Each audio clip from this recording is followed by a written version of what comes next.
अस्सलामुअलैकुम व्यूअर्स, हम HVACR expo Lahore में हैं और इस टाइम पे हम आर इंजीनियरिंग के स्टॉल पे हैं। हमारे साथ सईद खान साहब हैं जो आर इंजीनियरिंग को रिप्रेजेंट कर रहे हैं। इनसे बात करेंगे। अस्सलामुअलैकुम सर। वालेकुम सलाम। सर, आर इंजीनियरिंग ने रिसेंटली ब्रॉड एयर कंडीशनिंग को अपने पोर्टफोलियो में ऐड किया है, तो उसके बारे में कुछ थोड़ा सा हमें हमारे व्यूअर्स को बताएं कि ये कैसा वेंचर है, आपका एक्सपीरियंस अभी तक कैसा जा रहा है। बेसिकली ब्रॉड एयर कंडीशनिंग हमारे साथ में लॉन्ग बैक टाइम 2015-2017 से है और हमारे पास इनकी एब्जॉर्प्शन मशीन और power efficient magnetic bearing oil free chillers भी हैं इलेक्ट्रिक चिलर्स की कैटेगरी के अंदर। और हमारे साथ में अल्हम्दुलिल्लाह बड़ा अच्छा इनके साथ में रिलेशनशिप है। We as a local distributor and channel partner with them.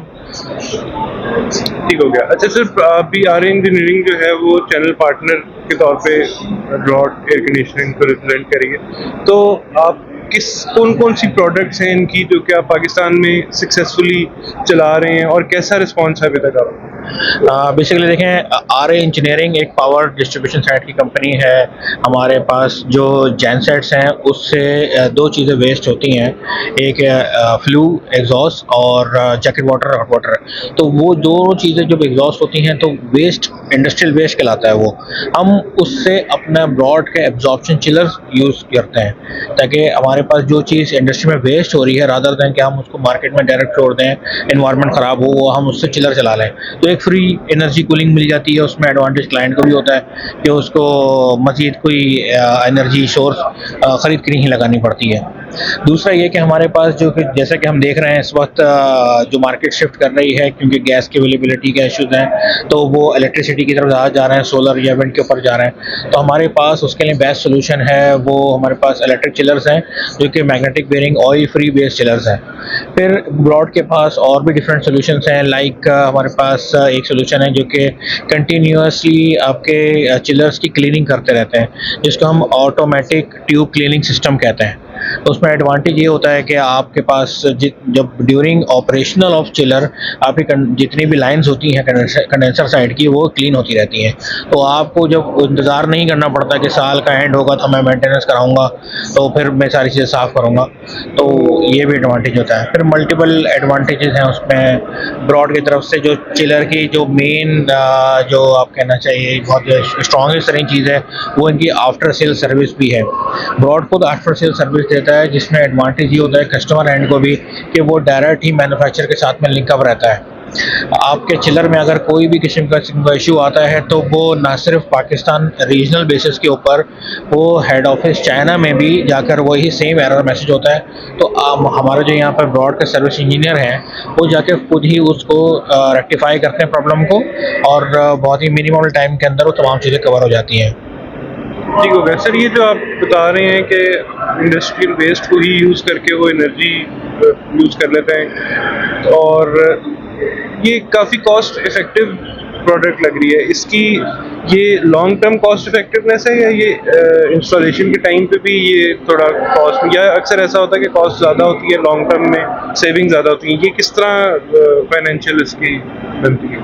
देखें, ये तो कंटिन्यूसली जो है सेविंग है क्योंकि आपने जो एनर्जी सोर्स दी है वो ऑलरेडी इन्वायरमेंट में आप ज़ाया कर रहे होते हैं, तो वो ज़ाया करने से अच्छा होता है कि आप उससे चिलर चला लेते हैं तो लॉन्ग ड्यूरेशन में रहता है। हमारे ब्रॉड के चिलर क्लेम करते हैं कि अप टू 60 ईयर्स तक की लाइफ क्लेम करते हैं अपने चिलर की। 60 ईयर्स भी हम इसलिए कहते हैं क्योंकि एक बिल्डिंग साइकिल की लाइफ इतनी बैठती है, अदरवाइज तो इसकी लाइफ इससे ज़्यादा ही है। और क्योंकि हमारे चिलर के अंदर कुछ यूएसपीज़ हैं, जिस तरह कि हम लोग टाइटेनियम ट्यूब इस्तेमाल करते हैं हमारे चिलर के अंदर। हमारे चिलर की थोड़ी सी मैन्युफैक्चरिंग फ़िलासफ़ी है वो थोड़ी डिफरेंट है बाकियों के बनिस्बत, तो इसलिए हमारी लॉन्गेविटी जो है वो काफ़ी ज़्यादा है।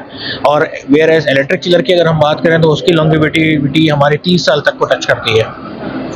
लॉन्ग टर्म कॉस्ट सेविंग्स भी ज़्यादा हैं, क्योंकि अगर वो मेंटेनेंस फ्री है या साथ साथ मेंटेनेंस हो रही है तो डाउन टाइम भी कम हो जाता है ऑटोमेटिकली, कस्टमर का ठीक हो गया। तो सर अभी तक कोई कितना आप इसको कुछ प्रोजेक्ट्स अगर बता सकें, आप कितना इसको इंस्टॉल कर चुके हैं और कैसा आपको कंप्लेंट्स कितनी आ रही हैं आफ्टर सेल सर्विसेज में, कैसे चैलेंजेस आ रहे हैं, वो उसका थोड़ा सा बताएं। हमारे अल्हम्दुलिल्लाह काफ़ी ज़्यादा इंस्टॉलेशंस हैं। अगर मैं एब्जॉर्प्शन चिलर्स की बात करूं तो 2002 बैक ब्रॉड जो यहाँ पे पाकिस्तान में मौजूद है, और वो अल्हम्दुलिल्लाह बहुत अच्छी परफॉर्मेंस पे चल रहे हैं। बहुत कम ही चांसेस होते हैं कि किसी किस्म की कोई प्रॉब्लम आए, क्योंकि हमने अपनी मेटलर्जी ही इसी तरह की रखी है कि उसमें इश्यूज़ ना आने के बराबर हो। अगर कुछ आता भी है, जैसे मैंने पहले बताया कि ब्रॉड के सर्विस इंजीनियर के पास वो खुद ऑटोमेटिकली मैसेज चला जाता है कि इस चिलर में ये प्रॉब्लम आया है, तो वो ऑटोमेटिकली वो कस्टमर से खुद ही बात करते हैं, कस्टमर के पास जाते हैं, वो चीज़ को रेक्टिफाई कर देते हैं। तो इसमें उस तरह की कोई प्रॉब्लम नहीं आती है। वेयरएज़ हमारे जो इलेक्ट्रिक चिलर हैं, सेम हमने मेटलर्जी उसके अंदर इस्तेमाल हुई है, ब्रॉड की जो एब्जॉर्प्शन में इस्तेमाल कर रहे थे वही सेम मेटलर्जी इधर रखी है, और चिलर के शेल्स वगैरह की उसमें जो है हमारे पास करीब कुछ 10 के करीब हमारे पास इंस्टॉलेशंस हो गई हैं। रेंजेस के हवाले से अगर मैं आपको बताऊं तो एब्जॉर्प्शन चिलर हमारा 33 टन से स्टार्ट होता है और 3300 टन तक जाता है, और उसमें हमारे पास रेंज में मज़ीद steam chiller, hot water, exhaust, direct fired और मल्टी एनर्जी चिलर भी मौजूद हैं। और अगर हम बात करें इलेक्ट्रिक चिलर की तो वो हमारे पास 100 टन से स्टार्ट लेता है और up to 1200 ton single chiller में आपको मिलता है। थैंक यू सो मच हमारे से बात करने के लिए। Thank you so much. Thank you engineering post. Thank you. Viewers, further videos देखने के लिए हमारे चैनल देखते रहें और लाइक और सब्सक्राइब कीजिएगा। Thank you.